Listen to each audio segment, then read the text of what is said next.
Yes, you can buy happiness. That is the key premise of this book, The Art of Spending Money, which is the best book about money that I have ever read. It is the newest book by bestselling author Morgan Housel, the author of The Psychology of Money, and I am serious when I say that this book has the potential to change your life. And I actually like this book so much that I'm giving away a free digital copy. You can enter to win in the description, and if you refer a friend and they win, I'll give you both a copy. But this video is dedicated to why this book is so important. And while I found it legitimately difficult to narrow it down to a few topics, I pulled out 6 of what I think are the most important, most potentially life-changing lessons that I wanted to share. But first, if you have no idea who I am, my name is Charles. I've been using this channel to document my own journey to financial freedom before turning 30, and in my spare time, I'm a savings accountability coach. And a lot of the lessons in this book are the same lessons that I try to pass on to the people I work with. So that is what I want to share with you today. But first, to understand how to actually buy happiness, we first need to understand why so many people spend so much money and are still unhappy. Lesson number 1. Why people use money the wrong way. If you're watching this video, it's almost certain that you're able to afford all of the things that you need to survive. We've been able to afford all the food and all the shelter and the clean drinking water that we need for many decades now. So the reason that overspending happens isn't because of survival. It's really because of status. Whether you're aware of it or not, a lot of the spending decisions that you make are influenced by other people. And that may be very intentionally targeted to impress somebody else. I was certainly at that point in my life where I thought I wanted a fast sports car so that people would look at me and think I was cool. That was a very tangible example of how my spending decisions, or at least my spending wants, were influenced by other people. But it may not be influenced so directly. It may also just be that you feel like you need to own a home of a certain size or a yard as big as one just because you feel like that is what's normal. It may not be to impress a specific person, but that purchasing decision is still influenced by what you think of as normal, which is influenced by the people around you. So a point that is often made in this book is that there's really 2 different ways to use your money. One of them is to give yourself independence, but the other one is to give yourself status. And the reason that so many people end up spending so much money while still being unhappy is because they're purchasing status instead. Our desire for status is so much driven by how much attention we want from other people. And a point that Morgan Housel makes very early in this book is that there's a few different elements to assess different ways of getting attention. Those elements are how effective is that way of getting attention, how durable is that means of getting attention, and whose attention are you getting. And when you look at it that way, money is actually a very effective way to get attention. It's so tangible that it's very easy to show off, and people may not know that much about your life, but they can at least observe which things you own. The problem is that that form of attention is not very durable. It is very fleeting. People completely forget what things you bought almost instantly. And it also probably gets the wrong people's attention. By spending money, it is very easy to get the attention of strangers. If I see a nice sports car driving down the road, I will pay attention. It is effective. But a stranger's attention is so much less relevant to how happy and fulfilling and meaningful your life is. Impressing strangers is not going to give you a fulfilling life. But if getting fleeting attention by spending all of your money is not a good path towards a happy, healthy life, then what is? To understand them, you really need to understand lesson number 2. What people really want. Very early in this book, Morgan Housel talks about letters that he wrote to his children. And in those letters, he shared this. You might think you want a nicer car and a bigger house, but I'm telling you, you don't. What you actually want is respect and admiration from other people. And you think that having nice stuff will bring it, but it rarely does. At least not as much as you expected, especially from the people you want respect and admiration from. What's really going to make a difference in whether you have a healthy, happy, fulfilling life is not what strangers think about you. It's what your partner thinks about you. It's what your children think about you, your parents and your friends. And those people are not going to be impressed by you spending a lot of money. If my father bought a nice car, I wouldn't think differently of him. And if I moved to a nice neighborhood, it wouldn't change how my friends think about me. They already know me. Spending that money and acquiring more status wouldn't change any of that. So it's respect and it's admiration that is the goal, and that's something that money is not going to give you, at least not from people who actually matter at all. And respect and admiration is something that you can't buy. Those are things that you have to build through your own character and your own actions. And instead of trying to fill that void by buying more and more stuff, you really need to understand lesson number 3. How to be satisfied with what you have. I absolutely love this quote from this book, so I'm going to read it to you. Happiness is contentment. Contentment is what you have relative to what you want. All happiness in life is just the gap between expectations and circumstances. Now, I will tell you personally that when I truly learned this lesson for myself about 7 or 8 years ago, this literally completely changed my life. Because at that time, I was extremely ambitious. I'm still ambitious, but I've learned to use it better. Because at this time, I was so ambitious that my ambition just felt like expectation.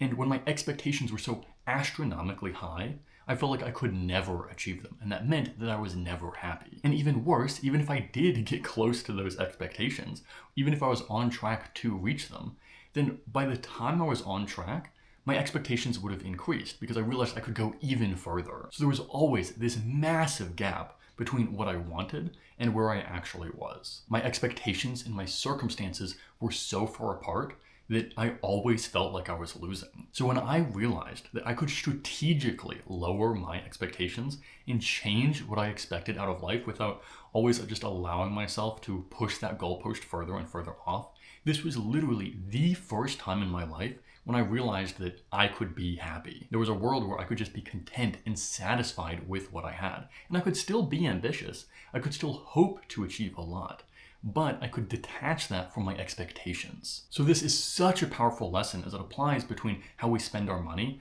and how we feel happy. Because if your expectations are that you'll have $1 million and right now you have nothing, then you will not be content. But even if you get to that $1 million, at that point you will be surrounded by people who have $10 million.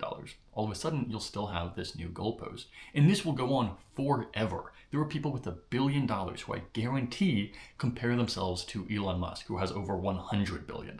That is a hamster wheel that you will never get off of. So if you're always judging your expectations by what more you could have, then you will truly, literally never be content while also spending all of your money. So the best measure of wealth is not how much money you have in your bank account and in your investments. The best measure of wealth is how much you have relative to what you actually want. And I'll add that this is a percentage difference, not an absolute difference. What I mean by that is that if you only want $500,000 and you have $1 million, then you have 200% what you actually want. But there are other people who have $100 million and they want $150 million.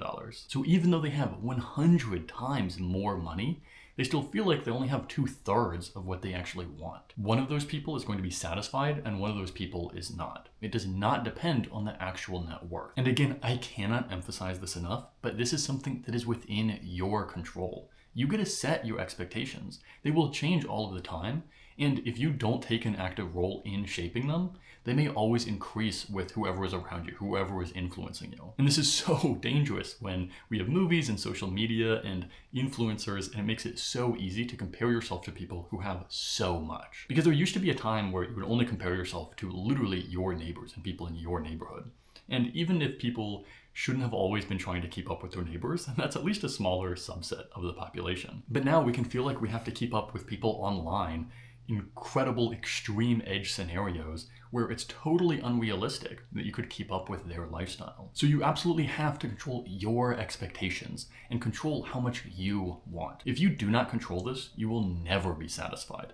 But if you do control this, you can be content with very little. People don't believe me when I say this, but I'm content on the $20,000 per year that I spend. I could spend a lot more than that if I really wanted to, but I would much rather keep my expectations at that level and allow all of that surplus to be a gap between what I need and what I actually have. That is the root of contentment and satisfaction and joy in life. Trying to be happy by spending more money is a game that you're never going to win. But lowering your expectations beneath what you already have, that is how you win in life. But it's one thing to be satisfied with what you have, but it's another thing to actually use your money wisely to buy yourself happiness. And this plays into lesson number 4.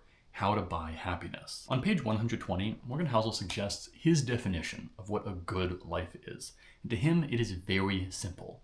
It is just independence plus purpose. If you have those two things, you have independence and you have purpose, then you're living a pretty good life. If you were like most people, myself included, you are trading your time for money because you need that money to survive. So you take some of the time that you have on this earth, you trade it doing something you probably don't care that much about, but you get paid for it So then you have money to enjoy the rest of your life. But if you already had all of the money that you needed, you wouldn't have to make this trade at all. You would have all of the independence that you need because you could afford your lifestyle without working. At least to me, that kind of independence is extremely important to me. But what's important to me is not the ability to do nothing. That actually sounds absolutely miserable to me. I would go insane.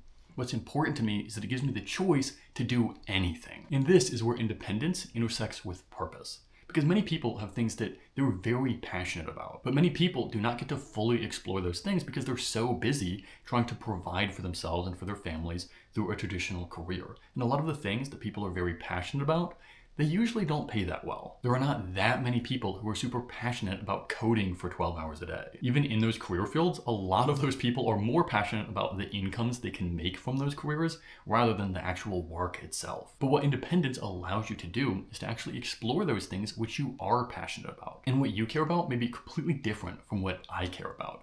But for me, there are a lot of things that I'm very excited about once I reach financial freedom, things that I can explore that I feel like I have not been able to right now. One of those things is just being out in nature a lot more. This is something I feel like I'm very deprived of while I'm in my career and don't have time. Something else that I'm very passionate about is effective altruism. The idea of trying to give your money and give your time to the place where it will make the biggest difference. As you can imagine, this kind of work and these causes that I'm deeply passionate about is not going to pay as well as my work in the tech industry. But if I had independence, that wouldn't matter. I would have enough and I could pursue the things that gave me purpose. And I could go on, spending more time with my family and friends, spending more time on my fitness, spending more time reading and learning, spending more time creating and sharing what I know with others.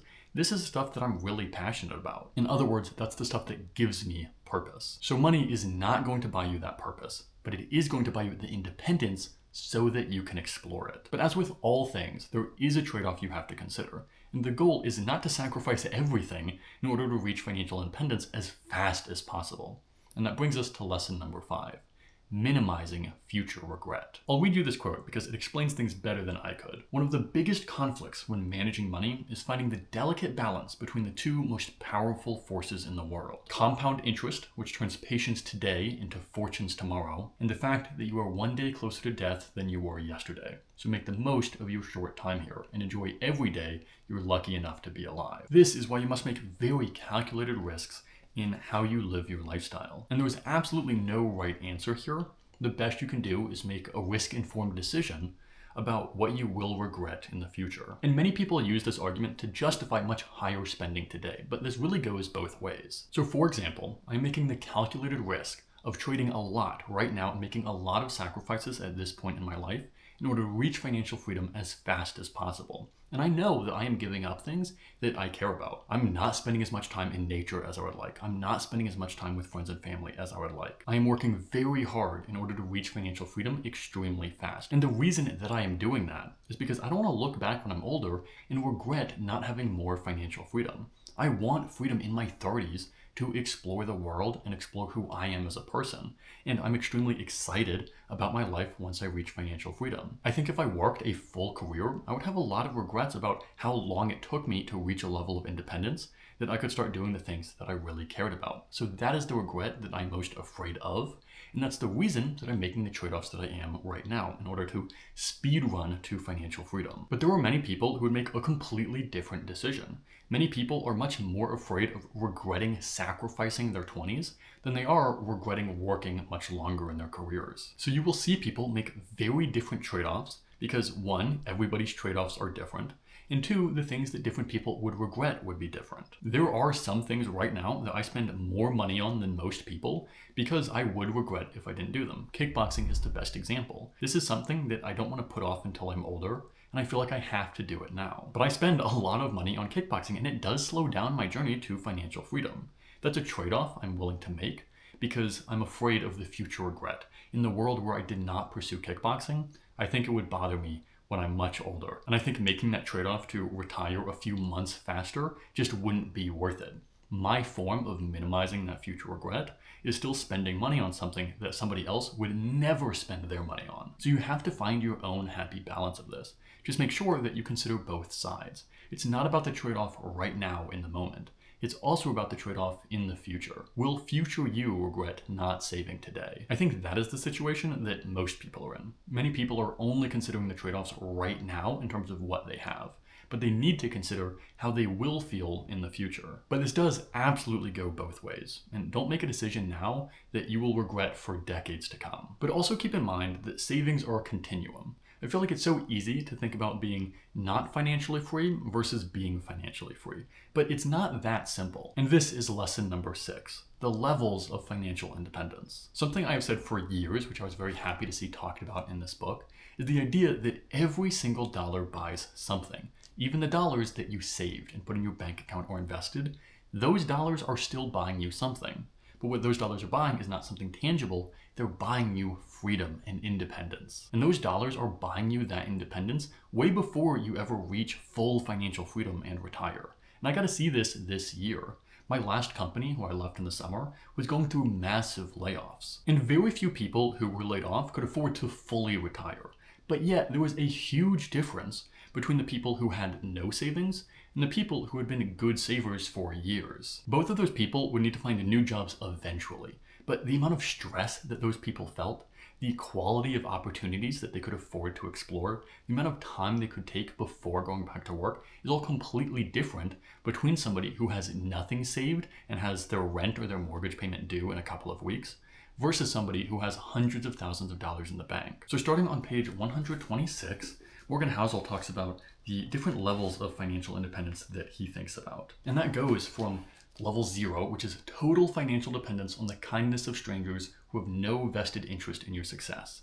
These are people who are completely reliant on others, which means they have no independence. But as you move up the levels of financial independence, you get to the point where you have enough savings to cover regular random expenses that come up. This takes off a lot of stress off of your mind because your car breaking down isn't going to put you into an unrecoverable amount of debt. And as you go higher, you might reach the point where you can quit a job if you really dislike your boss, and you can take 6 months or a year to look for a new job if you really need to. Just having that option can completely change your relationship with work and the sacrifices that you're willing to make. And as you get higher and higher and higher, you get to the point where maybe you can leave your career that you don't care that much about, and you can go to a career that you find really meaningful, even if it's a huge pay cut. At level 12, you reach the point where your investments and the reasonable return expectations will cover your living expenses for longer than the rest of your life. This is really the level that I usually talk about in terms of reaching financial independence. But there are levels even past this, in which case you can spend even more, you have even more freedom, or you have less worry because there's effectively no situation that would ever push you back to needing to work. But the point is that no matter where you are in your journey, those dollars that you save make a very tangible difference to your life, even if the difference it makes is only the options it gives you with the amount of stress it reduces out of your life. So when those layoffs were happening at my company, I felt very fortunate that I had enough saved already that I could survive for years. I had absolutely no stress about being laid off because I had no stress that I would be able to pay my bills. I knew I would be able to. And I am excited for a time where I am completely work optional and I know that I can spend my time however I want. I have the complete independence that I desire so that I can pursue the purpose that I need in order to be a happy, fulfilled person. So this is how you buy happiness. You don't try to buy status. Instead, you become content with what you already have and get off the hamster wheel of expecting that more is going to make you happier. Owning more stuff is just not going to give you more happiness. What is going to give you happiness is the gap between how much you actually have and how much you actually want. And when you have enough, the things that will give you a good life are independence and purpose. And money can give you the independence to explore the things that do give you purpose. But these are only a few of the lessons that I pulled out of this book. And if you would like to win a digital copy, make sure you enter in the giveaway in the description. And again, if you refer a friend and they win, I'll give you both a copy. So please send it to as many people as you like. The lessons in this book, many of which I was very fortunate enough to learn many years ago, completely changed my life and my relationship with money and my expectations of the future.